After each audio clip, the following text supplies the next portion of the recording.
Optik Melawai.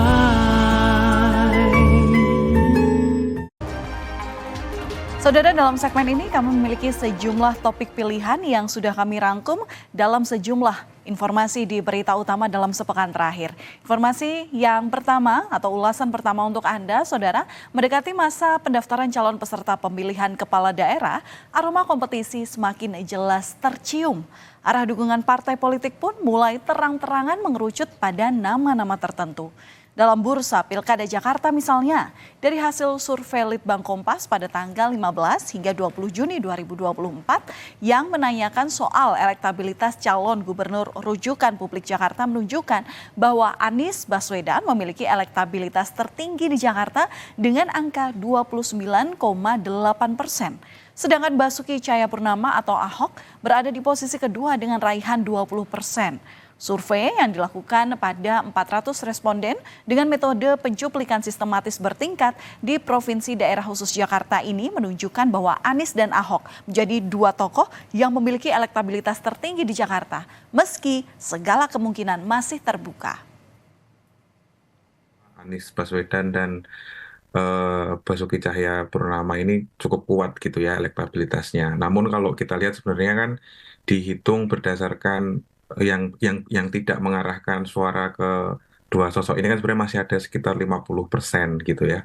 Dan itu sebenarnya yang menjadi celah bahwa masih ada peluang atau alternatif tokoh lain yang mungkin bisa maju sebagai calon gubernur di Jakarta. Menyikapi tingginya elektabilitas Anies Baswedan dalam survei Litbang Kompas periode 15 hingga 20 Juni 2024, Ketua DPP PKS Mardhani Alisera mengaku bahagia. Hal tersebut dinilai sebagai modal besar untuk pencalonan Anies sebagai Gubernur Jakarta dan Pilkada mendatang. Sebelumnya, PKS secara resmi telah mengusung Anies Baswedan bersama Sohibul Iman sebagai bakal calon gubernur dan bakal wakil gubernur Jakarta pada tanggal 25 Juni 2024. Ya sekali, survei Mas Anies tertinggi di Jakarta. Ini modal yang sangat besar.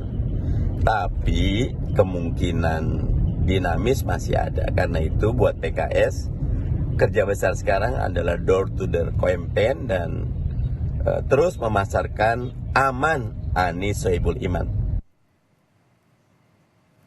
Sedangkan kader PDI Perjuangan Basuki Cahayapurnama atau yang kerap dikenal dengan sebutan Ahok yang menempati posisi kedua setelah Anies dalam survei elektabilitas calon gubernur rujukan publik Jakarta bukanlah nama baru di sini.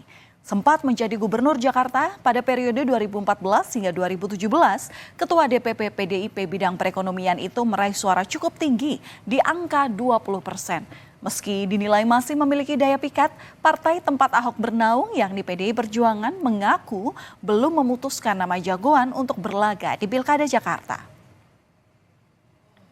PDI Perjuangan sebagai partai tentu pertama mendorong kadernya untuk menjadi pemimpin di Jakarta. Lagi-lagi ini semua harus dikomunikasikan ke antar partai politik. Jadi bagi kami sesuai dengan juga hasil survei Litbang Kompas di mana warga Jakarta sebagai pemilih rasional ternyata tidak menginginkan figur yang coba-coba minim pengalaman.